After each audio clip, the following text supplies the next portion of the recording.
네, 안녕하세요. 유현태입니다. 네, 오늘은 경기 끝나고 한번 바로 리뷰를 해보려고 합니다. 오늘 저녁에 있었던 FC 서울 대 부천 FC 경기입니다. 이 경기에서 서울이 부천을 1대 0으로 잡아내면서 선두를 계속해서 공고히 다져나가게 됐습니다. 선두 자리를. 그래서 부천은 5경기 무패 행진이 끝이 났고 이제 다시 한번 반등의 기회를 만들어야 되는 상황이 됐는데 뭐 두 팀의 결과는 달라졌지만 저는 그래도 두 팀 다 좀 팬들이 어느 정도는 박수 칠 만한 경기력을 보여주지 않았나라는 생각이 듭니다.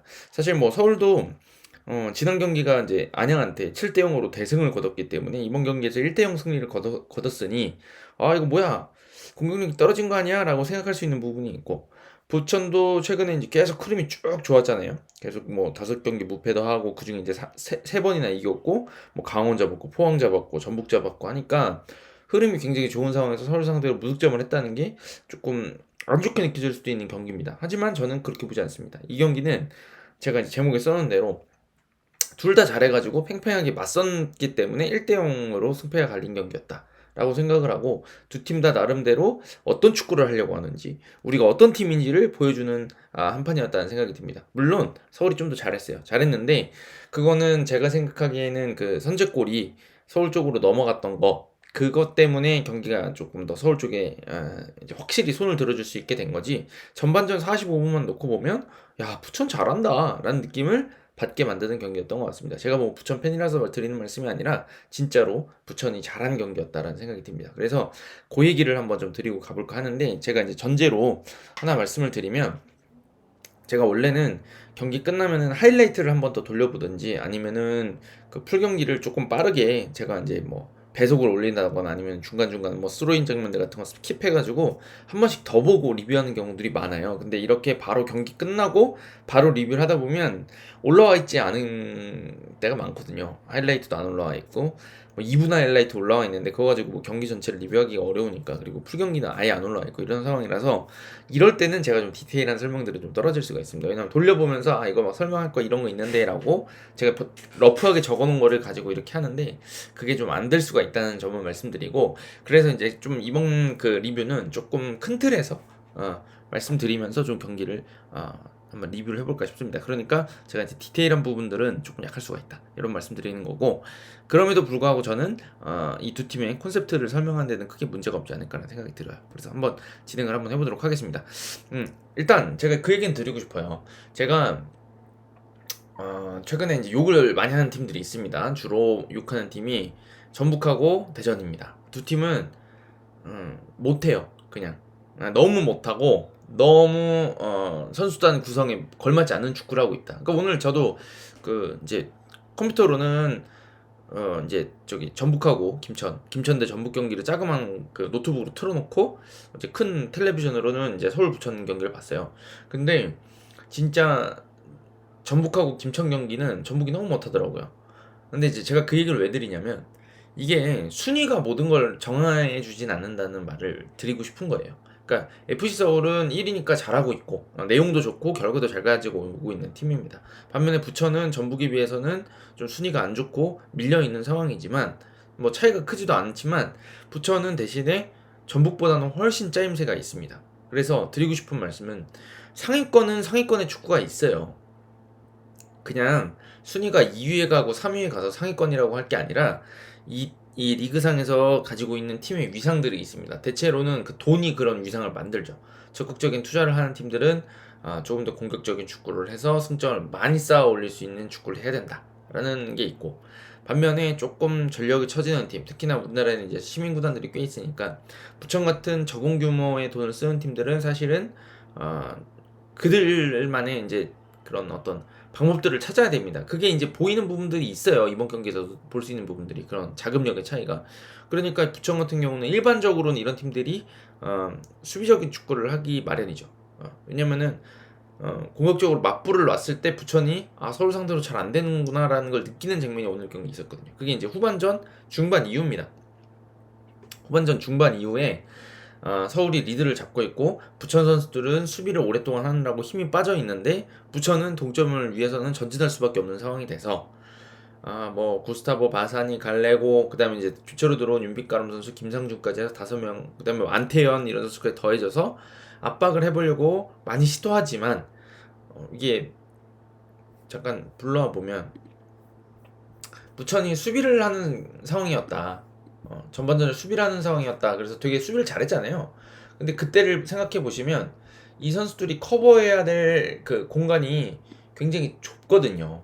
그러니까 공이 예를 들어서 안데르손하고 문선민 쪽에 들어갔다. 이쪽에서도 사실 찬스가 많이 나오긴 했는데 이쪽으로 가면 사실상 이 부천 선수들이 이렇게 서질 않고 거의 이렇게 선다고 제가 많이 말씀드렸잖아요. 이런 식으로 서요. 거의 여기 다 좁혀 서가지고 이렇게 쓴단 말이에요. 그러니까 부천 선수들이 커버 치는 공간, 그리고 이제 여긴 최종 라인이니까 이쪽으로는 사실 라인을 깨고 들어가는 것만 신경 쓰면 되니까 부천의 10명의 선수가 커버하고 있는 공간은 공을 중심으로 한 이 정도 공간이 되겠죠. 근데 전방 압박을 한번 한다고 생각해 볼게요. 여기 서울이 리드를 잡고 있으니까. 그래서 여기서 백패스가 나와. 근데 원래 0대 0이었으면 부천 선수들이 안 나가고 기다렸겠죠? 근데 이건 뺏어야 돼요. 왜냐면 여기서 얘가 공을 계속 잡고 있고 뒤로 내려갈 때 내버려 두고 부천이 여기서 기다리면 부천은 이거 경기 지는 거잖아. 그러니까 덤벼요. 그러면 얘도 내려가고요. 끌어내는 거죠. 이런 걸 끌어낸다고 하죠. 그러면서 이렇게 내려가고 뭐 패스 나오고 뭐 이렇게 나오는데 그때부터는 여기가 전진해서 눌러야 되겠죠. 그럼 라인을 막 올려서 덤비기 시작합니다. 덤벼보려고 라인을 올리는데 이렇게 되고 나면 여기 올라오겠지만 따라 올라오겠지만 앞에서부터 달려나가는 선수들이 뛰는 거리가 늘어나고, 그래서 여기도 막 예를 들면 구성윤까지 나오고 야전이 이렇게 벌린다. 그러면 구스타보가 여기까지 압박하고 여기까지 가야 될 거 아니야. 그리고 여기도 다 받으라주러 이렇게 벌어지면서 내려올 텐데, 그러면 이거 압박이 안 풀리려 그러면 여기 눌러야 되고요, 여기 눌러야 되고요, 여긴 한 명 눌러줘야 되겠고 여기도 눌러야 되겠죠. 근데 여기도 내려올 거고 여기까지 내려오면 사실 이 한 명씩 비는 사람을 메우기가 너무 힘들어지고 센터백이 이렇게 밀고 나온다 그러면 어느 순간에는 요 선수들도 다 올라올 텐데 이렇게 돼서 잘못하면 흔히 말하는 뒷방이죠. 여기 넓게 열린 공간을 맞으면 위험 부담이 너무 커지잖아요. 아까랑 다르게 공간이 너무 넓어졌죠. 근데 또 부천 선수들이 뭐 이렇게까지 막 압박을 하는지 모르겠지만 사실 어떻게 보면 처음 수비하던 지역부터 생각해 보면 한 이 정도 거리, 거의 이 정도 거리를 움직여야 되죠. 수비적으로. 그러니까 힘들어진단 말이에요. 네. 그래서 부천이 조금 더 리드를 안 뺏겼더라면, 그리고 선수단 구성이 좀 더 좋았더라면 이런 데서 후반전 중반에 이후에 힘을 써서 쫓아가려고 할 때 조금 더 조금 효율적으로 압박도 하고 서울을 곤란에 빠뜨릴 수 있었을 텐데 이 리드를 뺏기고 나니까 확실히 부천 선수들이 전반전만큼의 견고함을 보여주지는 못했다는 생각이 좀 듭니다. 그래서 그 부분은 제가 결론적으로 이제 좀 얘기가 빙빙 돌아왔는데 말씀드리는 거는 부천은 선수 개인 기량들이 좋은 선수들이 요소요소에 있고 분명히 이 선수들 좋은 선수들이지만 개개인 능력이 사실은 이 FC 서울이나 뭐 전북현대나 이런 팀들에 비해서는 약할 수밖에 없어요. 그거는 인정하고 들어가야 된다는 거죠. 그러니까 부천은 전략적 선택을 하는 겁니다. 전략적 선택을 해서 일단은 우리가 수비하는 기간 동안에는 조금 힘을 온존시킬 수 있도록 수비적으로 내려서 가지고 우리가 뛰는 거리를 좁히자. 전반적으로 우리가 촘촘하게 서면 0대 0으로 오래오래 유지할수록 우리가 뛰는 거리를 좁힐 수가 있잖아. 왜냐면 선수들 가까이 몰아서면 되니까. 그런 식으로 웅크리는 방식으로 이제 전개를 할 수밖에 없고. 그래서 여기서 이제 결국에는 언제 힘을 몰아써서 역습을 만들어내고 득점을 만들어낼 수 있을까. 그리고 공을 빼앗았을 때 우리가 얼마나 공을 잘 지켜내면서 좀 숨 돌릴 수 있는 틈을 찾아내고 또 상대를 허물 수 있는 공격 기회도 찾아보고 할 수 있느냐가 굉장히 중요한 거죠. 근데 그러니까 결론적으로 자꾸 돌아오다가 제가 딴 얘기로 빠지는데, 결론은 서울 같은 팀은 이렇게 부천처럼 조금 전력이 처지지만 체계적으로 잘 내려서는 팀을 어떻게 공략할 것인지를 보여주는 게 이 서울 같은 상위권 팀들의 숙명과 같은 거고, 그런 축구를 잘하는 팀들이 많이 있어야지 리그가 전 좋아진다고 생각하는 겁니다. 근데 지금 대전하고 전북은 그걸 못하고 있다는 얘기를 드리는 거고요. 대신에 이제 뭐 부천보다도 저는 이제 부천보다 약한 팀은 사실은 뭐 이제 광주 정도 빼고는 없다고 생각하는데, 그래도 이제 리그에서 그 비교적 중위권 하위권에 있는 팀이라고 하는 팀들은 사실 부천처럼 접근 방식들을 보여줄 수가 있죠. 그건 저는 일리가 있다고 생각합니다. 하지만 그런 팀들이라고 할지라도 중요한 건 뭐다? 역습을 통해서 우리가 어떻게 득점을 만들어낼 건지에 대해서 좀 고민을 하고 있는 팀. 수비는 기본적으로 튼튼하게 한다고 하지만 역습을 어떻게 할까를 좀 고민하는 팀이 좋은 팀이고, 조금 더 나아간다 그러면 우리가 볼을 잡고 있을 때 어떻게 상대를 괴롭게 만들고 여기서 득점을 또 터뜨릴 수 있을까. 왜냐면은 내려선 팀들이라 그래서 역습에서만 득점을 터뜨리려는 거는 좀 그렇잖아요.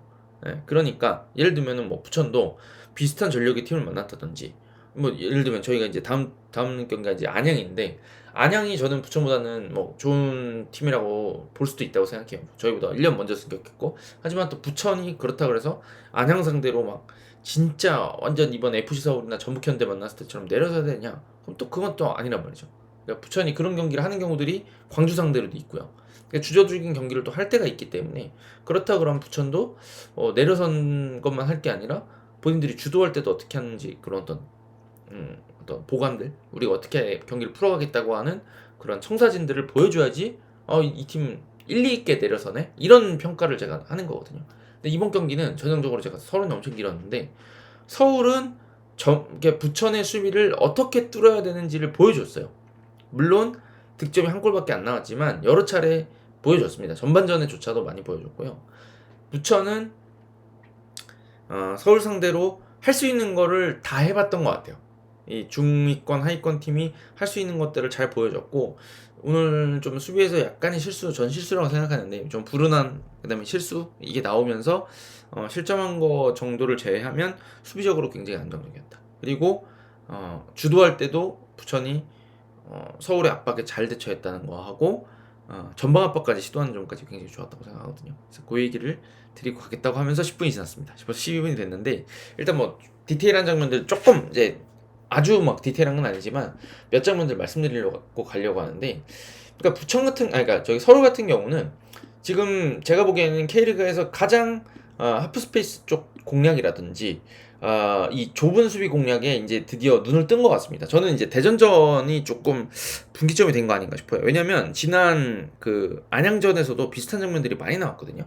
그러니까 대전전 때 그 송민규 선수 득점 동점골 들어가는 장면에서 이쪽에서 앞쪽에서 지지고 볶다가 뒤로 나온 거 이쪽이 열리고, 여기서 이제 김진수 선수가 이런 식으로 크로스 올려가지고 이쪽 위치에서 뛰던 송민규가 들어가서 머리로 마무리했잖아요. 그죠? 그러니까 이게 저는 이번 경기에서 상당히 많이 나왔다고 생각하는 게 뭐냐면, 이번 경기에서 이 클리말라 쪽으로 선수들이 많이 이제 집중할 수밖에 없잖아요. 그 상황에서 이승모 선수가 이 클리말라 뒤로 움직여서 머리로 떨어뜨려가지고 이제 헤딩 슈팅을 한다든지, 아니면 이쪽 반대쪽 측면에서도 또 크로스가 올라올 때 접어놓고도 이런 식으로 크로스가 올라가서 여기를 문선민이나 안데르손이 여기를 들어간다든지 하는 장면들이 많았거든요. 근데 저는 이게 드디어 이게 지금 서울이 안 해 라는 생각을 합니다. 이게 어떤 느낌이냐면, 요거를 잘하는 게 일본 팀들이 진짜 잘해요. 그러니까 이게 보고 배워야 된다고 생각하는 거예요, 저는 축구는. 근데 이게 어떤 느낌이냐면, 일본 팀들이 이거 아침 나가면 많이 보실 거예요. 여기서 드리블 돌파 시도하다가 이쪽으로 쭉 끌어당겨 놓고요. 그럼 수비 라인이 얘가 드리블 돌파 시도하니까 이렇게 와. 이 누가 잘하냐면, 저기 지금 마치다에 있는 소마유키 있죠. 얘가 막 이거 잘하거든요.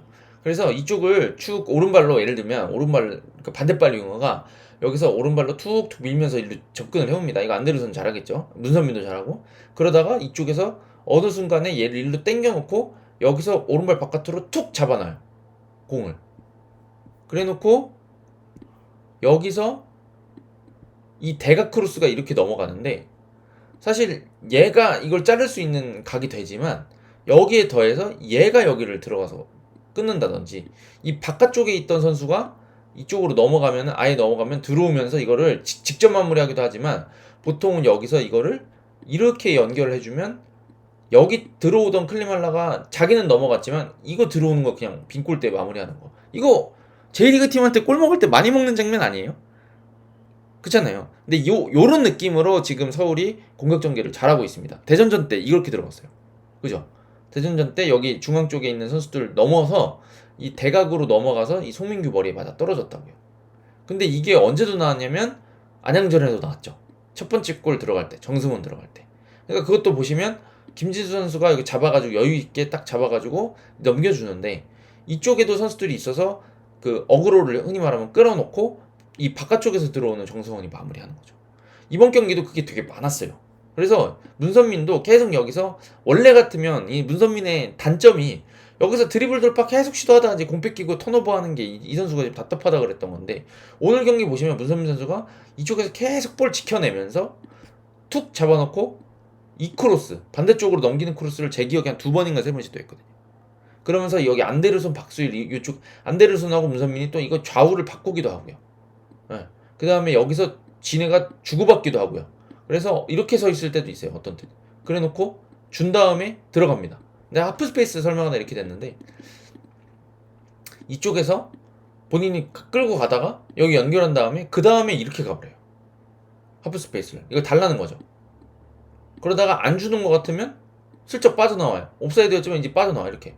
그래서 얘가 돌아 뭐 대신 그러면서 여기 끌어내버리고 얘는 이렇게 도와주겠지만 그럴 때 여기다 침투하는 거죠. 어떻게 보면 이런 식의 어떤 이 안데르손이 공 잡고 시간을 벌고 있을 때 문선민이라든지 박수일이 자꾸 다른 움직임을 해주면서 공간을 창출하고 그 다음에 이 공간을 창출하는 걸 끌어당깁니다. 안데르손 이 드리블이 좋으니까 이쪽 공간을 자꾸 들어간다는 걸 좀 느낌이 이제 있는 거죠.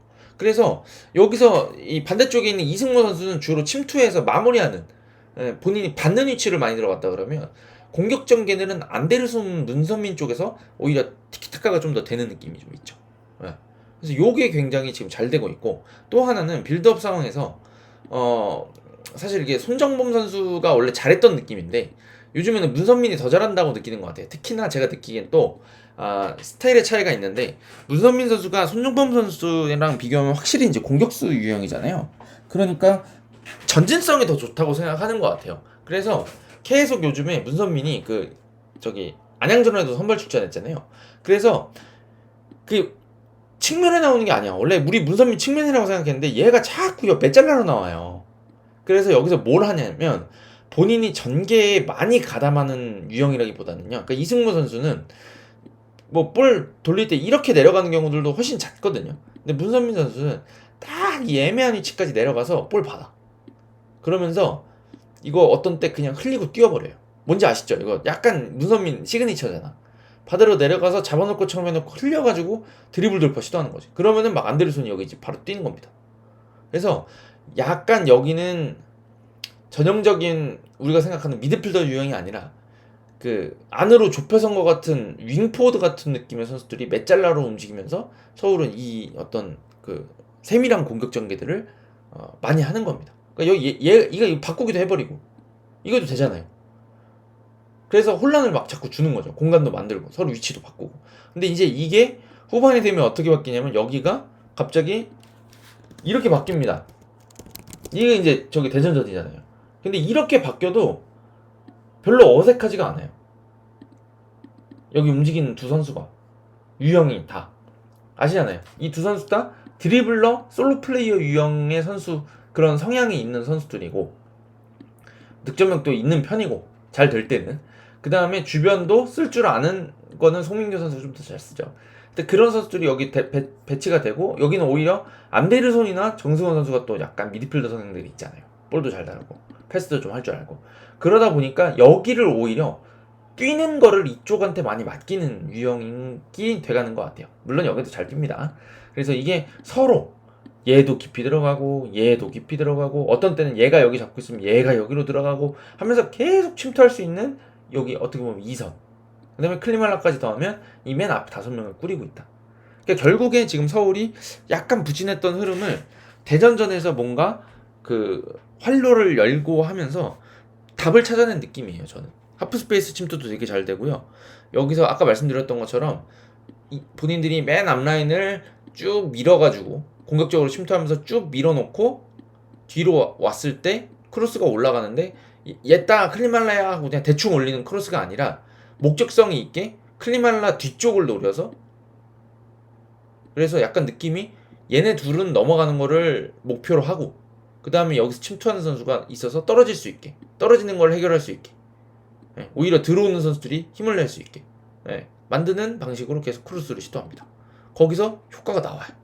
그러니까 저는 이게 지금 선수들이 잘 하고 있는데 이게 그냥 선수들끼리 그냥 알아서 하는 걸까? 좀 아닌 것 같아요. 오늘 경기 보고 좀 확신했어요. 문선민 선수가 자꾸 얘가 그런 애가 아닌데 여기서 자꾸 이렇게 넘기는 거 보고 이거는 어떻게 보면 뭐 준비된 플레이일 수도 있고요.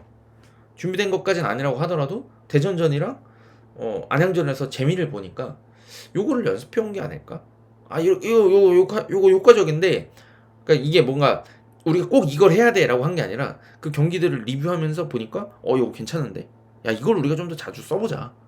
그때 보니까 여기 있는 선수들이 바깥쪽에 공이 도는 쪽에 바깥쪽에 있는 선수, 이쪽에 있으면 여기 있는 이 두 선수, 또 여기 공이 많이 돌면 여기 있는 선수들, 요 선수들이 반응을 잘해줘서 페널티 박스 안으로 들어가는 걸 잘해줘야 된다. 이게 이제 드디어 정리가 된 게 아닌가라는 생각이 듭니다. 저는 서울이 좀 더 좋아지는 이유가 뭐냐면 시즌 초반에는 약간 후방에서 빌드업하고 이 윙백들이 풀백들이 안쪽에 들어와 있고 여기서 전진하고 이런 것들로 뭔가 잘해가는 느낌이었는데 이제는 이게 또 달라진 느낌이에요. 저는 이제 여기가 올라오긴 하는데 예전처럼 여기 안에 막 적극적으로 들어간다는 느낌보다는 최근에는 요 앞에 선만으로도 충분히 이 앞뒤 움직임을 가는 거죠. 여기 내려오면 얘가 올라가고 얘가 올라가면 얘가 내려가고 그러면서 얘는 그 공을 여기서 잡고 그 다음에 여기다 침투시킬 수 있는 거죠. 안데르손 쪽으로. 반면에 안데르손이 내려가서 잡으면 얘가 이제 나올 수밖에 없으니까 끌고 올라가면서 얘가 올라갈 수 있는 곳에다가 이렇게 패스 넣어주고 약간 이런 느낌으로 굉장히 잘 해주고 있습니다. 앞선에 이 높낮이도 좋은 것 같고 그래서 저는 서울이 뭐 득점은 하나 나왔고 그다음에 그 최준 선수 중거리 슈팅을 홍성욱 선수가 조금 이제 컨트롤을 이제 조금 나이브하게 하다가 이제 실수를 해가지고 클리말한테 먹긴 했는데 그거 제외하고도 서울이 이제 뭐 이 정도면 충분한 찬스들을 계속 만들어 왔다. 물론 더 좋아질 것들이 있습니다. 역습에서 좀 더 좋아져야 되고 가다듬어야 될 건 있지만 여전히 뭐 좋은 찬스들을 계속 만들고 있기 때문에 저는 뭐 서울이 부천뿐만 아니라 다른 팀을 만나더라도 잘할 수 있지 않을까라는 느낌을 받게 되는 경기였습니다. 완성도가 꽤 있는 팀이다 라는 생각을 합니다. 지금 뭐 K리그에서 제 생각에 서울만큼 어떤 완성도 가진 팀이 없기 때문에 제가 지난번에도 말씀드렸지만 우승 도전을 이제는 해야 된다. 이거를 본격화해야 된다는 생각이 듭니다. 네. 쫓아오는 팀들이 흔들릴 가능성이 훨씬 많아 보여요. 서울이 흔들릴 것보다. 네. 그래서 재밌는 경기였다. 잘했다라고 말씀드리고 싶습니다. 그 다음에 이제 반면에 부천 얘기도 좀 드리고 가야 되겠죠. 부천 같은 경우는 아까 말씀드렸던 것처럼 기본적으로 내려서는 팀인데 부천 같은 경우도 이 수비 조직에는 상당히 공을 많이 들이고 또 잘 유지하는 팀입니다. 그래서 또 특히나 이제 여기 그 반응들이 오늘 상당히 좋았는데 이게 이제 제가 지난번에 그 지난 현대가 더비를 어저께 밤에 찍어가지고 오늘 오전에 풀었는데 이제 오늘 오전에 공개를 했는데 거기에 이제 뭐 서울하고 그러니까 안양하고 서울의 그 더비전 치열하죠. 이 경기가 너무 이제 원사이드하게 서울한테 끝나서 그 경기 리뷰를 해주면 안 되냐라고 이제 달아주셨던 분이 있더라고요, 댓글을. 근데 그래서 그거를 같이 설명드리면 좋을 것 같은데 저는 안양이 무너졌던 거는 좀 선제골을 빨리 내준 탓이 제일 크다고 생각합니다. 본인들이 예상하지 못한 타이밍에 바라지 않았던 타이밍에 선제 실점하면서 뭔가 그 이기고 싶은 간절함 때문에 너무 덤비다가 이제 터지는. 오히려 그냥 내려서서 버텼으면 그렇게 많은 실점을 하진 않았을 텐데 안양이 좀 더 적극적으로 나서다 보니까 이제 좀 더 오히려 공간을 많이 내주고 아까 제가 막 부천이 전방 압박하려고 하다 보니까 더 안 됐다 이런 얘기 드렸었는데 그게 이제 안양한테도 나왔던 게 아닌가라는 생각이 들고 그 다음에 제가 그 안양이 또 무너졌던 얘기를 하나 좀 더 설명드린다 그러면 아까 말씀드렸던 것처럼 내려선 안양을 공략하는데 그렇게 문제가 없었다는 점. 그러니까 잘 만든 장면으로 득점을 만들었기 때문에 그 다음에 세트피스에서 득점 선진점 그 다음에 덤비는 선수들을 상대로 서울이 이미 그런 그 주변을 의식하는 내 동료들을 의식하는 움직임으로 풀어나오는 것들을 얼마든지 잘하고 있었다는 점들이 차이가 있었던 것 같아요. 그래서 그 세 번째 골 장면 보시면 허리 쪽에서 김진수 선수가 본인 압박 들어오는 걸 그냥 그 바디 페인팅으로 제껴버리는 장면이 아마 있을 거고 그 다음에 측면에서도 저기 박수일하고 정승환 선수가 오른쪽 측면에서 그 경기는 박수일 오른쪽에 있었으니까 그 연결해주고 돌아뛰는 선수한테 막 빠지고 이렇게 해서 2대1 주고받는 것처럼 원투 막 타이밍이 막 주고 탁 이건 아니지만 바로 리턴 내주는 건 아니지만 잡아놓고 돌아뛰는 선수한테 내주는 방식으로 안양 선수들을 이쪽에 있었던 아마 정승원을 기억하는데 정승원이 본인한테 2명 끌어당겨 놓고 돌아뛰는 박수일한테 완벽하게 패스를 넣어주거든요. 그런 것들 통해서 공간을 잘 풀어갈 수 있는 역량을 보여줬다. 예, 그렇게 되니 이제 자꾸 찬스가 나는 거죠. 예, 그래서 뭐 골 안 들어가는 것 중에도 몇 개나 찬스들이 더 있었잖아요. 그러니까 그렇게 되는데 부천은 반면에 안양보다는 덤비지 않았다. 그 차이가 좀 있는 것 같아요. 이번 경기 잘 됐던 이유가. 그리고 또 하나는 아까 말씀드렸던 것처럼 덤비지 않기 때문에 순간적으로 이렇게 이제 올라오는 선수들이 있을 때 압박을 굉장히 잘해줍니다. 부천. 그래서 예를 들면 여기서 최준에서 정승원 들어갈 때 정승원 선수가 잡고 앞에를 치고 막 이렇게 할 때 이제서야 나와가지고 슬금슬금 각 보면서 각 보고 이 선수도 드리블 칠까 말까 하면서 여기를 이렇게 잘라 들어오거나 여기를 잘라 들어오면서 여기를 당겨놓고 이런 데 들어가면 이걸 이렇게 넘겨버릴 수도 있잖아요. 이런 식으로 움직일 수 있는 공간을 안 주는 거예요. 그러니까 이게 이 선수가 공을 편하게 잡게 두면 최근에는 하프스페이스 공략이 쉬워진단 말이야. 왜냐면 잘 보세요. 자, 이렇게 라인 쪽에서 공을 받았어요. 근데 압박이 늦었어. 그러면 정승원 선수가 여기서 툭 치고 올라가서 크로스도 가능하고 중앙 쪽으로 패스 주거나 본인이 접으면서 들어올 수도 있고 이런 식으로 되니까 이 선수는 반응이 어떻게 되겠어요? 거리를 살짝 두고 패스 각도를 잡으면서 툭툭 친단 말이에요. 여기서 이제 시간을 어떻게 보면 좀 끄는 거죠. 그러면 여기 있는 선수가 깊이 박혀있던 송민규가 순간적으로 이렇게 예를 들면은 여기서 탁 돌아뛰는 거죠. 그래서 탁 돌아뛰면서 패스가 이렇게 들어가겠죠. 그럼 이제 여기에서 공을 감겨가지고 딱 들어가서 여기서 이렇게 잡아가지고 딱 하면 하프스페이스 공략이 되는 거지. 예를 들면. 근데 이제 이거는 하기 나름인 게, 자 여기서 공 또 잡고 있어요. 근데 이번에는 이렇게 뛰려고 그랬더니 얘가 따라와. 그러니까 이제 그 다음에 바꾼 거죠, 움직임. 자 요렇게 나 받을 거야 라고 하니까 이제 여기 받으면 위험해지니까 따라 나올 거 아닙니까? 근데 이제 그럼 동선을 어떻게 짜냐? 받아 나오다가 이렇게 바로 순간적으로 방향 바꿔가지고 뛰는 거죠. 그럼 여기 또 열려요. 그리고 또 있어. 받으러 오면 얘가 나올 거 아니야. 그러면 얘가 일로 움직이면 되죠. 그럼 넘겨. 이것도 있어. 또 있어요. 뭐 그러니까 방법이 많은 거예요. 여기가 일로 들어가면 그럼 이것도 나겠지. 그러니까 이게 제가 드리고 싶은 말씀이 뭐냐면 여기서 이 선수가 공 편하게 잡으면 복잡해질 수가 있다는 거예요. 서울이 그러니까 안 복잡해지는 팀도 있어요. 최근에는 전북현대나 대전 하나시티즈는 여기서 루빅손이 잡든 누가 잡든 여기를 아예 안 들어가고 여기를 다 비워놓거든요. 공격수가 아무도 없이. 그러니까 이거는 그렇게 위험하진 않아. 그 팀 상대로는. 근데 이제 서울은 위험하다 이거지. 왜냐? 여기 자꾸 들어가니까. 네. 그래서 결국에는 이거를 싹을 말리려면 어떻게 된다? 여기서 정승원 선수한테 공이 들어갈 때 한 요쯤 공이 오면 원래는 위치 여기 잡고 있지만 공이 이쯤 오면 여기서부터 스프린트 해가지고 다다다다 오는 겁니다. 그럼 공이 발 앞에 들어왔을 때쯤엔 여기가 딱 이렇게 막 맞닥뜨리는 거죠. 그러면 아까랑 다르게 잡아놓을 때도 이 선수가 앞으로 잡아놓기가 너무 어렵죠. 얘가 여기 와 있는데 여기 잘못 잡으면 그냥 발 딱 내가지고 가져갈 거 아니야. 그러니까 뒤로 접게 만든다든지 옆으로 접게 만들어 놓고 그래서 유도를 이렇게 해놓고 백패스를 유도하는 거죠. 그러면 살짝 또 다시 들어갑니다. 그럼 여기도 공 잡으면 여기 압박. 그래서 백패스 유도. 여기 투입되면 그럼 다시 위치 잡습니다.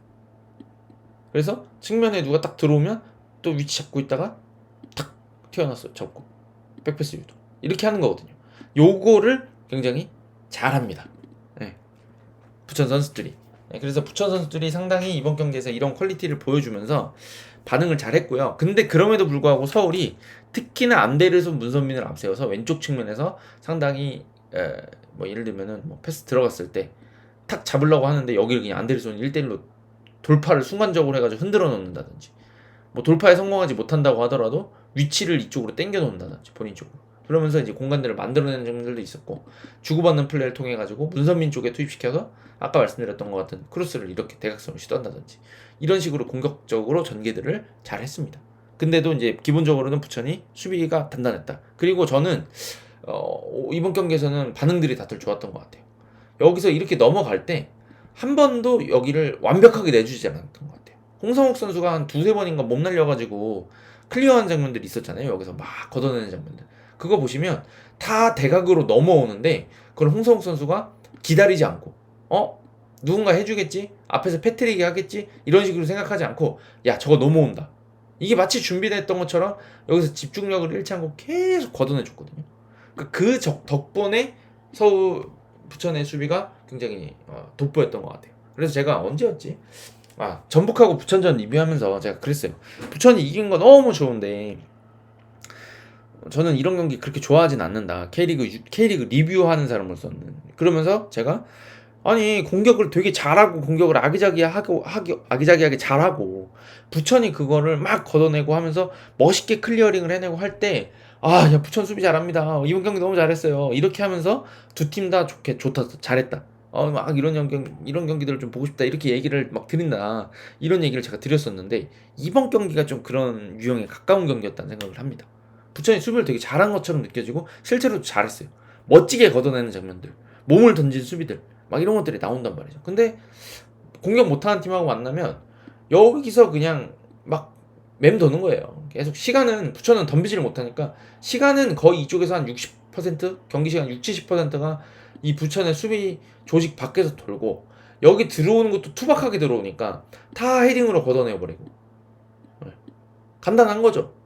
사실 우리 부천 수비들로서 그런 경기들을 우리가 왜 보고 싶겠냐고요. 좀 수비도 다이나믹하게 좀 하고 공격도 다이나믹하고 우리 그런 걸 좋아하는 거잖아요. 그래서 굉장히 이번 경기가 부천이 좀 그래도 수비적으로 단단했다는 얘기를 드리고 싶은 거고요.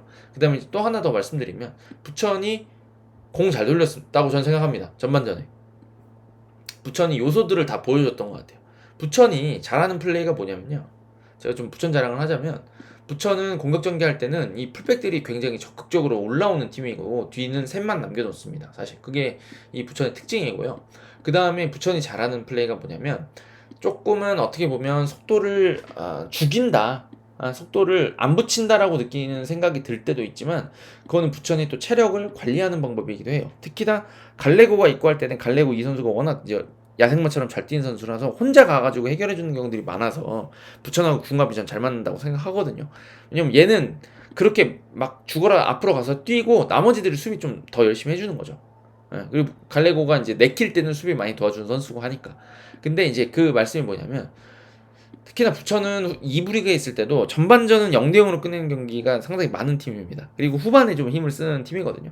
근데 뭐 역습이 본인들이 열렸다고 할 때는 공간을 쓰고 막 들어가는 걸 좋아하지만 뭐 서울도 전방 압박도 잘하고 이번 경기에서 역습 속도를 늦추는 것들을 상당히 이제 신경 써서 잘해줬잖아요.